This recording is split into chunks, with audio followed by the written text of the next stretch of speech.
Hello everyone. तो ये vlog है नवरात्रि के दूसरे दिन का। पता नहीं मैं डंडन क्यों कर रही थी, अब तक तो मैंने कुछ किया भी नहीं था, बस नहाई थी।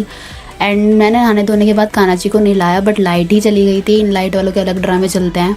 और मैंने कान्हा जी को ऑलमोस्ट नहला के तैयार कर दिया था, बस मैंने फिर टीका वीका लगाया था और फिर मैं चली गई थी असाइनमेंट देने। हाँ, मुझे इसके बाद पूजा करनी चाहिए थी, बट ये असाइनमेंट इतने ज़रूरी थे कि मैंने गुस्से में लेकर आई हूँ। उसके बाद फिर मैंने घर से करी पूजा करने के लिए, क्योंकि जोत करनी थी। और नवरात्र के दूसरे दिन हमारे यहाँ पूछती है दोज, तो उसकी तैयारी हो रही थी यहाँ पे।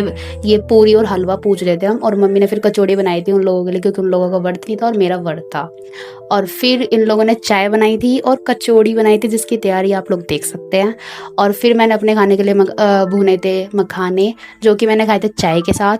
और फिर यहाँ पे मेरी मम्मी बना रही थी कचौड़ी करकरारी सी। और फिर मेरे ध्यान आया कि मैंने पूजा करी, मैंने टीका तो लगाया ही नहीं भाई। फिर लगता नहीं है कि हमने भाई पूजा करी है। उसके बाद फिर मैंने अपने बाल निकाले थे, क्योंकि बाल बहुत ज़्यादा गीले गीले से हो रहे थे। फिर मैंने असाइनमेंट बनाए थे दोबारा से। फिर मुझे भूख लग गई थी, दोपहर के टाइम मैंने अंगूर खाए थे। फिर उसके बाद ये अंगूर गाइस अच्छे थे। और फिर उसके बाद मैं देखती हूँ कि मेरे भाई ने इतना अच्छा सुंदर सा सेटअप कराया भाई, एकदम अच्छा लग रहा था मेरे को। तो ये मिलते हैं नेक्स्ट मिनी ब्लॉग में, तब तक के लिए बाय।